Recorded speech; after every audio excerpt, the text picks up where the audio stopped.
for DJ Rocky's Secret Files.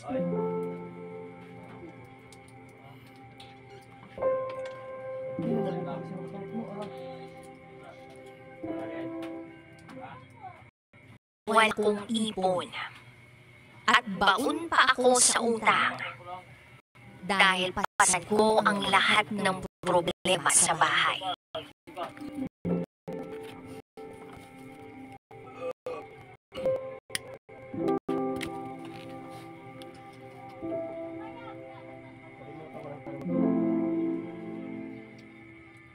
Hi, DJ Rocky. Isa akong OFW.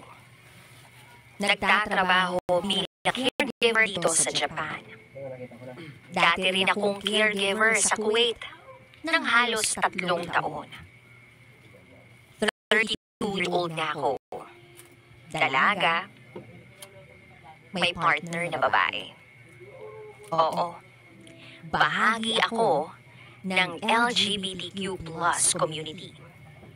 Pareho kaming bihis babae.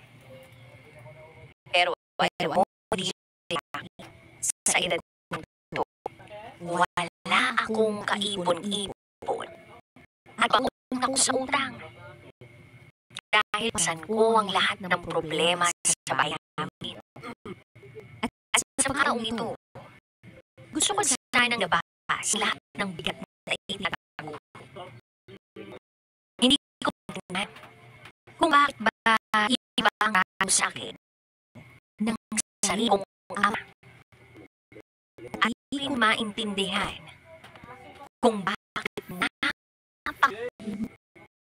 nakatanda dapat din.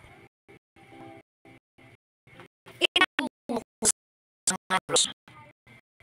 At ang aking secret file.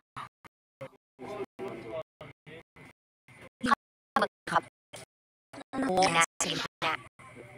Bro, family kami. Iniuwi ng nanay ko nung high school. Ipinagpalit niya kami. Ibang panghilay. Hindi na nag-asawa uli pa. Sa halip, buong atensyon at buong buhay niya ay binuhos niya sa amin. Kaya bilang sukli, ginawa ko ang lahat para kahit papaano matubas ko naman ang sakripisyon ni Papa. Year 2018, sumubok akong mag-abroad sa Kuwait.